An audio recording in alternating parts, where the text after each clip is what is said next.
Hello, and welcome back to another Nintendo Guru Review, where I give my review on Wargroove for the Nintendo Switch. Losing track of time, one turn at a time.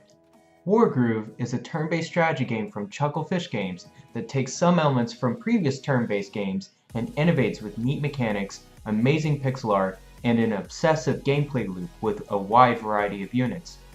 The object of the game is to defeat your opponent by either taking down their commander or destroy their home base. Turn by turn, each unit can perform an action, moving, attacking, or capturing, to gain the upper hand on the opponent.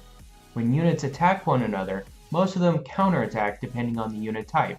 Houses provide currency each turn, and that currency is spent on building units. It is a gameplay system that keeps me on my toes and persuades me to play at least one more turn. First, let me dive into the incredible detail of units and unit types. Unit has their own set of movement, attack, defense, and counterattack stats, and a list of unit types they are effective or vulnerable against. Although reading this information could be a little easier if they provided more text. The most classical example is that spearmen are strong against cavalry. I see that in every game. Units are also split into three categories: land, air, and sea. All of this information is provided in the codex and tile info, so no need to worry about remembering. The player needs to be aware of what units they have, what will they need next, and where to place them in order to come out on top. The most novel mechanic that should be taken advantage of is the critical system. All units can deliver a critical hit to an opponent depending if you meet certain conditions. One example is that if two friendly spearmen are adjacent to each other, they can land a critical hit. Another example is that if horsemen attack after a set amount of movement, they land a critical hit. These critical hits can easily change the tide of the game, so setting these up wisely will be crucial. Next, let's talk commanders. There are 4 factions that have the same type of units but just reskinned, and each faction has 3 unique commanders. In the game, you're normally allowed 1 commander and they are stronger than general troops, but they cannot attack sea and air units. Each commander also has a specific ability called a groove. Some examples include healing units in a certain area, or building walls to block enemies, or spawning tinker bombs to inflict damage. Grooves need to be charged either over time or by defeating units. However, keep in mind that commanders are a double-edged sword. They are a strong addition to your team, but they are also your weak point. If the commander is defeated, you lose the game, and the computer knows that. This mechanic adds a nice flavor to the gameplay loop that makes me balance my offensive and defensive strategies. My favorite commander so far is Greenfinger, and he can spawn random vines to block enemy units. But of course, Little Caesar, the dog, stole my heart throughout the game. He's a good dog. Terrain is also a critical piece to the game mechanic. Road and grassland tiles have less defense but more mobility, while trees and mountains provide more defense but less mobility in them. Depending on your objective, you may rely on specific terrain tiles, which can really help you out. Next, let's get into the campaign mode. The campaign's story and structure provides a nice introduction to all the commanders, units, and the type of modes while providing a heartfelt lesson about friendship and unity. The campaign is composed of 7 acts, with each act having 2 to 3 missions traveling to each faction's territory.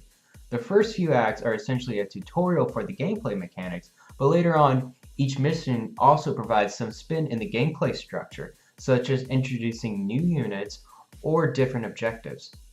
Normally, you must defeat the commander or home base to win, but there are also some unique missions such as defeating waves of enemies or moving to a certain checkpoint. The first few acts are not that hard and is pretty nice to players that are new to the genre, but the difficulty ramps up extremely in later acts. This requires a ton of patience and thoughtful strategy to take down the opponent one turn at a time. I'm not going to go too far into the story, but let me explain a little bit of the premise.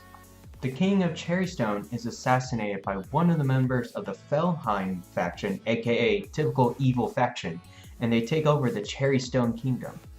The king's daughter, Mercia, her trusted advisor Emmerich, and lawful dog companion Little Caesar then have to go off on a journey to recruit friends from other factions to defeat the Felheim, but everything is not what they seem.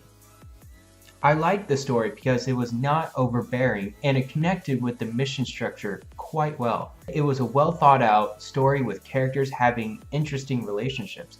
By far my favorite are Little Caesar's side missions and defeating the outlaws. So much humor. The story may not be a masterpiece of storytelling, but it doesn't need to be for this type of game. At the end of each mission, the performance is ranked and a certain amount of stars is earned for that ranking. If you accumulate 100 stars, which is half of all the stars you can earn, you unlock the epilogue mission, but this is a big challenge considering how difficult these missions get. On the bright side, the difficulty can be adjusted depending upon your skill by either changing the damage received, the currency income, or group charge.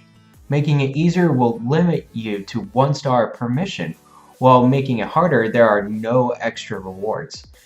This difficulty adjustment is way different than what I'm used to for strategy games, and I like how they do not dumb down the AI but rather give you extra perks. As you progress throughout the story, you get to unlock characters for other arcade and puzzle modes as well as more information about their personality in the codex. Arcade is like a classic system with a set of standard missions and just defeat the opponent, while puzzle mode challenges your mind, making you defeat the opponent in a set amount of turns. The puzzle mode I found extremely challenging, while arcade mode was a little relaxing, especially on the easier and normal difficulties. These modes felt like extra frosting on the cake. I didn't necessarily need them, but it was good to try these modes out if I didn't feel like going through the campaign. Almost done. Let's talk about the art style. Chucklefish did a really great job at making unique pixel art for each commander and the set of units for each faction. Not only the pixel art style is fantastic, but the animations are stunning too. Each character feels alive with constant movement going throughout the background and the amazing attacks. Let me tell you, you will not be disappointed with the way the game looks or moves. I can't finish off this review without talking about the multiplayer aspect. That is amazing as well. There is local and online mode, and you have the option to play passively, as in you can leave and come back to the match anytime to take your turn. There is also crossplay between Xbox One, PC, and Switch. You also get pretty easy tools to create your own maps and even campaign missions with dialogue and characters, and you can upload it for others to enjoy. The amount of content outside of the campaign is amazing, and I think the devs did a fantastic job of hooking players with the gameplay and then keeping them in for endless amount of content available. Now, let me give the game some ratings based on my thoughts. I'll score each major category between 1 and 10. First is graphics, and I'll go with a 9 out of 10. It is beautifully done pixel art with lifelike animation, and there's a huge variety of skins within each faction that makes it easily a 9 out of 10. Next is music, which I'll score an 8 out of 10. It's a pretty solid track, but I grew tired of it after a while and decided to turn down the volume while I listened to music or podcasts. As for fun factor, for sure it is a 9. I lose track of time all the time playing this game. One thing that really bothers me though is I immediately fall apart when I lose a mission about an hour or hour and a half in and I have to restart. So some of the difficulty spikes are discouraging, but again, you can still change the difficulty if you want to. The gameplay is nearly perfect, so I'm going to go with a 9.5 out of 10.